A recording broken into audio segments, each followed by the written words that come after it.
Network. Is this my telephone? Yeah. Please don't answer any calls. Okay, so this next section is about loyalty. Loyalty is one of these, beautiful terms that obviously is related to engagement. Loyalty definitely makes brands grow. Loyalty is a driver in terms of profits, in terms of engagement, in terms of making your customers have extraordinary experiences. And what I'm going to try to demonstrate is that there is a P&L, there is an ROI behind grabbing a share of heart of a consumer, of a prosumer, of a prospect. There are certain messages that I might throw out that you have to be at least 18 to hear them. So I imagine everybody here is at least 18, is that right? Yes? Good. So my first question to you, how many of you really love a brand? One brand. How many of you love a brand? How many of you love at least 2 brands? How many of you love 3 brands? Right? And hands start going down, down, down. What's wrong with brands and love? What aren't we doing right? Why is it so difficult to engage, to gain that share of hearts? We've been hearing that part of the problem are products that suck. I think another problem is that brands, companies have spent too much time becoming efficient, optimizing costs, reducing what a consumer really expects in terms of customer service. So at the end of the day, yes, they might have a good product, but if the experience is not there, if the customer service sucks, it's something that we're not going to fall in love with, it's something that we're not going to recommend. And at the end of the day, brand advocacy is built on good products, but especially good experiences. So I always ask myself, to be or not to be a loyal consumer with my insurance, with my telecom, with my bank. And many times it's difficult to renew that year of trust, to repeat that purchase. And I think that's something that happens to lots of us, right? It's something that, on an ongoing basis, we're like, should I continue with my insurance? Or is there a better alternative out there? Definitely the power of brands has decreased to some degree. A brand message in itself is not enough to convince us that, yes, I'm gonna, keep on trusting that brand. We start obviously listening to other people's opinions, to other people's experiences. And if that doesn't hold out the brand's message, obviously we look for alternatives. It's also true that, here's a little diary that I keep every month. Just in this last month, these are 3 different situations that I have experienced where, I wasn't all that amazed. The wow factor was not there. I wasn't even satisfied. And these are problems. These are problems for brands, these are problems for me. And the fact that I don't have a wow or I'm not satisfied obviously entails something which is very important for brands, that I don't renew that policy, and my lifetime value goes from 10,000 to 0 in 3 seconds. So it's very important that when you start looking at your customers, when you start looking at your prospects, that you look for triggers where obviously you're going to satisfy the basics, but you also have to look for triggers where you're going to surprise them, because adding magic to customer experiences makes lifetime value triple. Yet, even though some brands try to add magic, most brands are not loved. Most brands are not recommended. And what's even worse is that most brands still focus on acquiring new customers. They have millions or hundreds of thousands of consumers, clients that are, in their P&L, in their processes, and they, to a large extent, focus on the new ones. They don't focus on the ones they have. And what we'll see now is that the rules that we've always used in marketing have become outdated, and that we have to start reinventing most of these rules, that we have to start understanding that the clutter of advertising has reached a point where we've developed skills that I know how to delete or close the banner on my mobile in less than a millisecond. I know how to not look at a video and just wait for the seconds in order to see the content that I really wanted to see.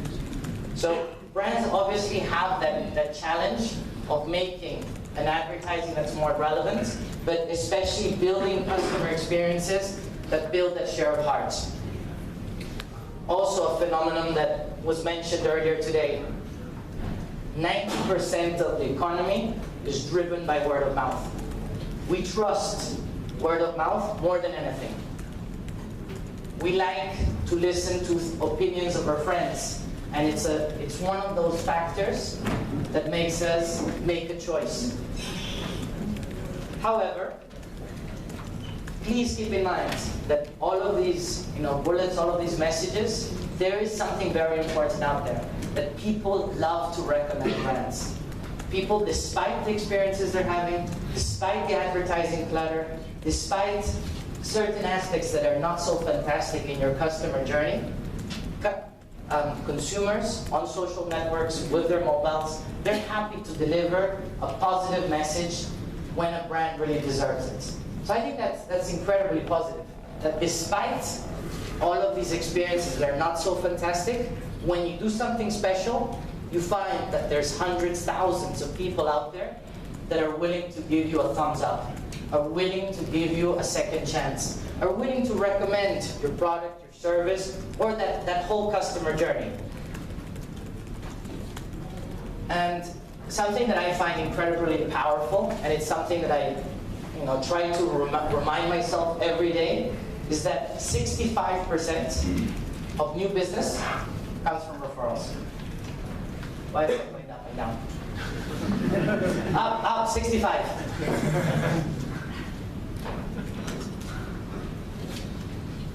A little bit higher, 65 deserves.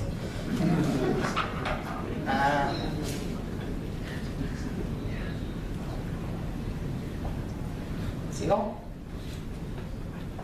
Okay, this is something that is incredibly powerful. It's something that I think we should be reminded every day, because so many times we think that new business comes from, that super duper email that we receive in the morning, or that fantastic billboards that makes us stop our car and read it very carefully. But in reality, new business is coming from referrals. And I can only think of one cycle in terms of building new business, in terms of building a company that is going to be relevant in 24 months' time. It's giving a good experience, giving relevant messages, building fantastic products to your current customers.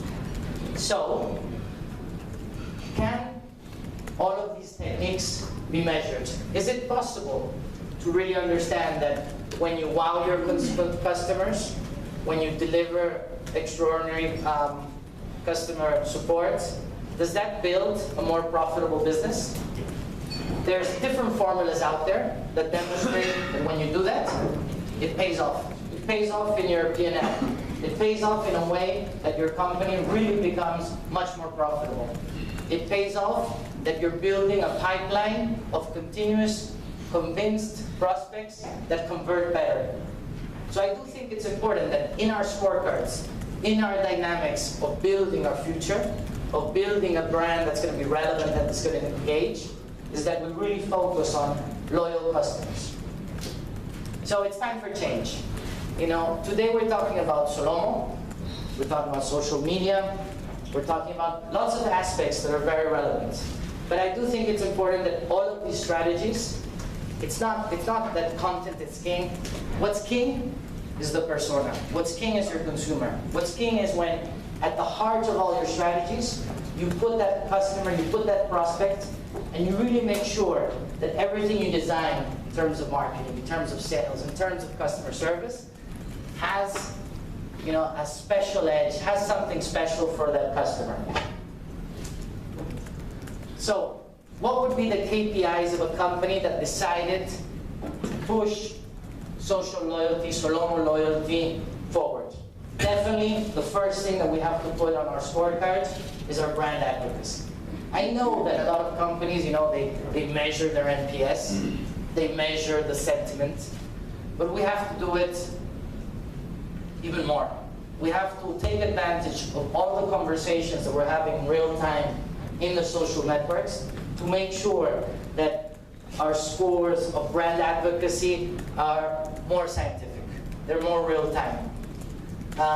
They gain an even more important degree in the scorecard of our business. We have to make sure that it's up there.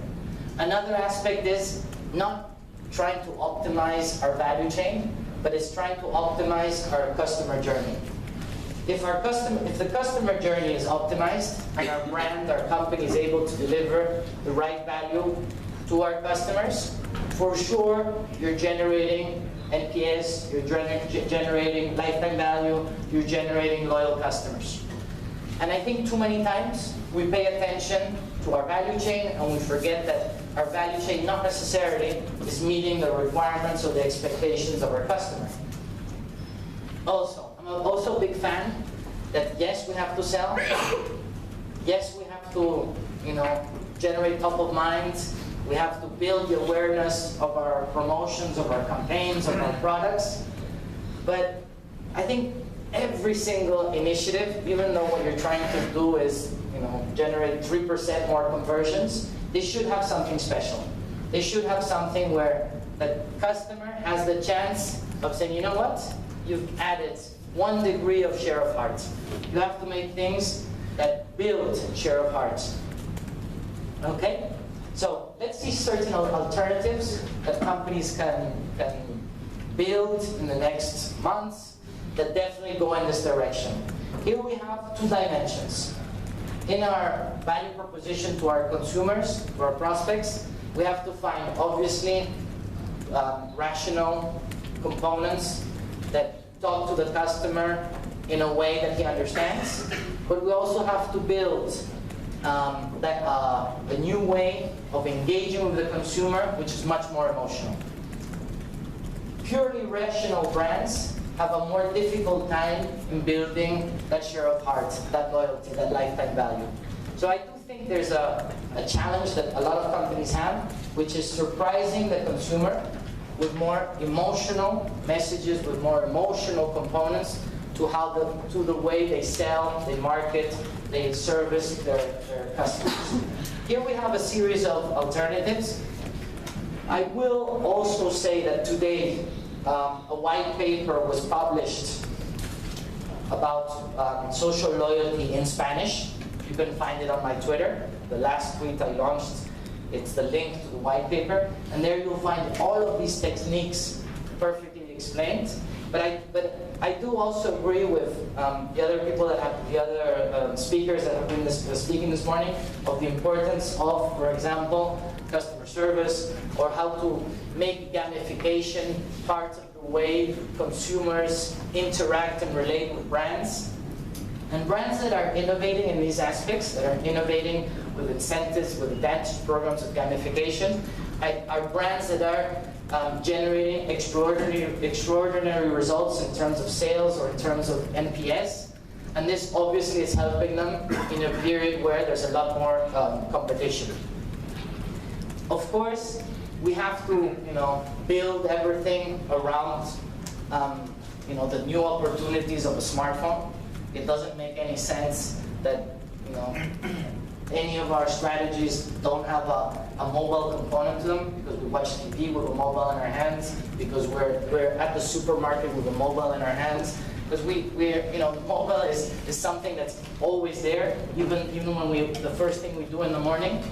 So I think it's very important that both on and off, we try to make our initiatives, we try to make the way we relate to customers to have a spirit of mobile initiative. If we do this correctly, then we're going to be able to take our company forward. And what are going to be the success drivers? The first driver is that, of course we have to listen, but before we listen, I think what's even more important is that we really have to care. We really have to define what we're going to listen to, and we have to define that based on what we listen to, we're going to have some sort of useful, relevant response to those people that are asking us questions or have some sort of experience which is not exactly fantastic. And I do think that some brands, yes, they're listening, but they're not showing very well that they care. They're not, you can tweet something right now to your favorite brand, and days can go along, and you won't get any sort of response. And yes, it's in their real-time monitoring system, but if you don't get an experience, if you don't get a response, I really think that instead of building brand advocates, you're creating people that are disappointed and that will not renew, will not prescribe, and might even decide to say, you know what, don't trust these guys. These guys are not the guys that you have to deposit your trust and your money. Another aspect that has been mentioned is how fantastic certain brands, certain companies have decided to use social media in delivering an extraordinary customer experience. Social media, from an operational point of view, from a visibility point of view, it's allowing companies to do extraordinary things in communities, doing extraordinary things with one consumer, that because that experience is so fantastic, that consumer shares it with his network, shares it with the people he trusts. So there's a lot of power, there's a lot of opportunity to differentiate yourself in customer experiences in terms of delivering excellent services to your customers and to your prospects. We've also mentioned the importance of content. I think brands that are out there in the engagement, top level, one of the things that you'll find in common is that they have a lot of user-generated content. And user-generated content can be spontaneous, and it happens every day. Every day, people happily, put up a picture or put up a comment. But it's the brands that are doing it best. I think they're really asking their consumers to be part of their marketing, to be part of their selling messages, to give them more and more feedback, to generate more and more user-generated content. And this obviously delivers a fantastic result to brands, because consumers love to see contents that have been generated by other people that they identify with. Real-time on mobile, real-time offline. Embracing real-time, it means that your company has to be able to innovate and has to be able to respond in much shorter time frames. I don't see too many companies that are doing this that often. So I do think here also we have a route to being much more proactive in terms of real-time. Gamification, now we're going to see 5 quick cases of companies that I think have embraced SOLOMO loyalty in a very, very innovative way. But you'll find one common thread is that gamification has been part of their strategy. This is also one of the enormous benefits that I see of companies that have embraced real-time, embraced social media, embraced listening, is that the intelligence that you have in the Facebook insights, the intelligence that you have by listening to tweets and start monitoring who's talking about you, what are their demographics, what are their age, what interests do they have. I think it's one of those aspects that allows the rest of your company to be much more effective in making decisions, because obviously if you understand your consumer much better, you'll be able to design policies, products, campaigns that are much more effective. So here are some best practices. I do think that GiftGaff is one of these UK companies in the telecom sector that did something that was extraordinary. It externalized part of its value chain. It said, you guys, help me with my marketing. You guys, help me with my customer service. You guys, help me with my sales. That was very bold. That was very bold. And making customers be part, very, very powerful. Obviously, it also allows companies to have more flexibility to reach people that they wouldn't reach necessarily. And I do think that from a loyalty point of view, GiftGap now has a community that is continuously giving customer service to other people. It's continuously helping the company to sell their latest promotion to its network. It's also achieving cost of acquisitions that are much lower. So I do think it's a best practice in terms of being bold and making your consumers part of your value chain in three very strategic areas, which are customer service and customer service, marketing, and sales. I also liked and I don't know if Starbucks, Beatriz, is still here? No? Okay, anyway. I also liked the initiative of Starbucks in terms of making a mayor have special conditions based on the number of check-ins. I think it's a nice way to get people to repeat their purchases, to be proud that you're a mayor of something as fantastic as a Starbucks store. It's something that gives you enormous visibility. It's something that generates a positive vibe around your products. And at the end of the day, giving a free cookie to the mayor, I think it's a cost that Starbucks can easily afford, considering all of the returns that it achieves. I'm also a big fan in this new era of loyalty of social media, that most companies have their hundreds of thousands of emails with information that is very important. You have their names, you have what product they bought from you, you might have their age, you have their sex, you have the last purchase, you have their email, but you don't have a lot of information that is available in Facebook in terms of their interests, in terms of their preferences. And I do think that custom audiences is one of those techniques that certain companies have put into place that allows brands to build loyalty in a more relevant way, because you start mixing your messages with what people really care about, and that obviously helps you in terms of building share of heart, in terms of increasing the possibilities of somebody repeating their business with you. I'm also a big fan of the incentives platforms. Today, building an incentives platform is relatively fast and it's relatively cheap. And making your consumer, broadcast all of the interactions they have with you as a company, as a brand, it's something that's tremendously powerful in terms of reach, in terms of visibility, in terms of generating new business. But it also makes people, want to participate more, want to buy more. And there's a series of platforms out there that allow companies to put this into place.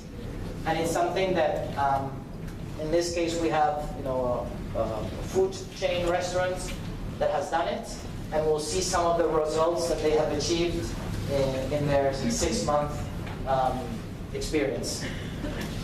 I'm also, last but not least, a big fan of what Virgin Atlantic launched in terms of making the whole traveling experience a social, mobile experience that people want to participate in. They want to show off that they're going from one place to another, and that it increased by 15% the repeat business of loyal customers for Virgin, and it also achieved millions of people in their shopping process for their next trip.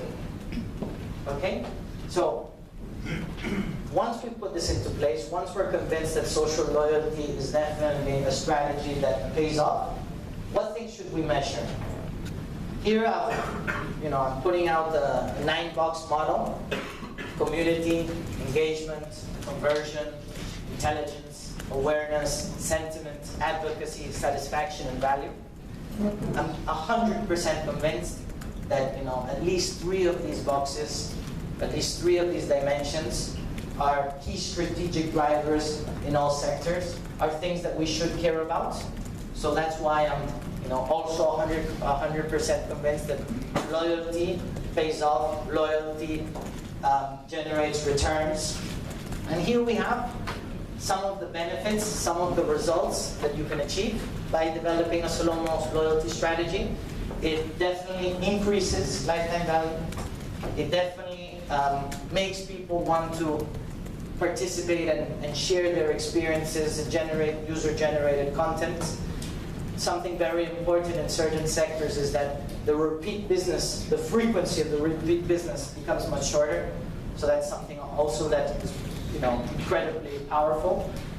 And brand advocacy, if the pillar of customer service, of customer excellence is out there, and you give the consumer the power to share the customer journey that you are delivering as a brand, you're building a brand advocacy that's much more convincing and it's much more frequent. So a loyal customer is definitely the best asset that you can have in your company. And with that I finish, and I thank you for your attention, and I guess I'll be happy to receive any questions.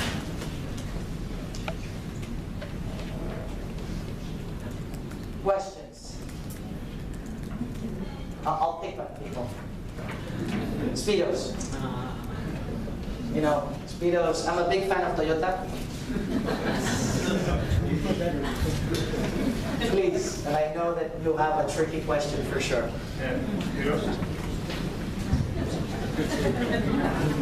Are you going to tell them to reverse this? No. I think the only thing I would say, because obviously this is something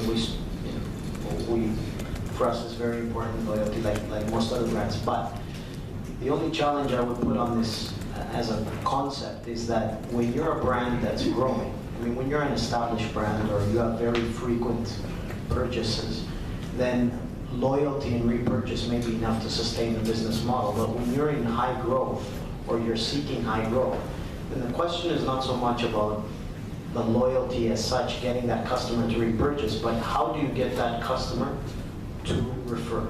And I think this is, at least in our case, is the biggest challenge. So engagement is really step one for us, but the real objective is to get referral. So how do you think you should approach this loyalty aspect in a different way, whether you're in high growth or you're in a fairly established brand? I've obviously been thinking about the automotive sector, where, if I'm not mistaken, every 7 years, on average, we change our car. But I do think that one trend that is that I've lived in first person and that I see on a continuous basis is that buying a car is it takes a lot of commitment. The process of deciding, it's obviously not an emotional aspect that today I feel like buying a car.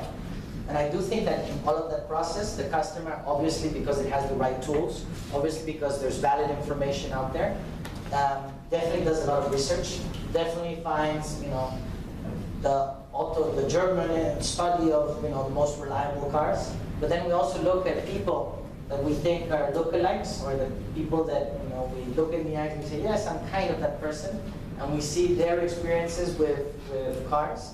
So even though the frequency in the automotive sector is obviously longer than going to the supermarket or going to a Starbucks, I definitely think that regardless if you're growing or if you're in a market that is already more mature, that generating referrals pays off. One, how to make consumers share their experiences obviously is based on good products and good experiences, and then putting a platform out there, own media, or it can be a media, it can be the TripAdvisor of cars, and incentivizing people so that the next time they have to go to the garage to fix something, maybe they have some little wow factor.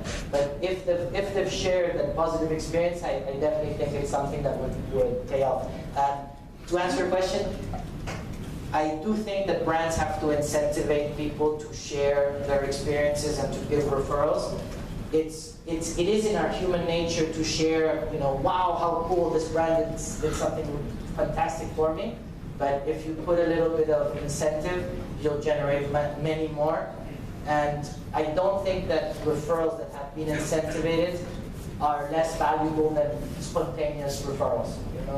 In today's world, a consumer accepts the fact that brands are asking people to share their positive experiences. Another question? No? Over here? Okay, well then, thank you very much.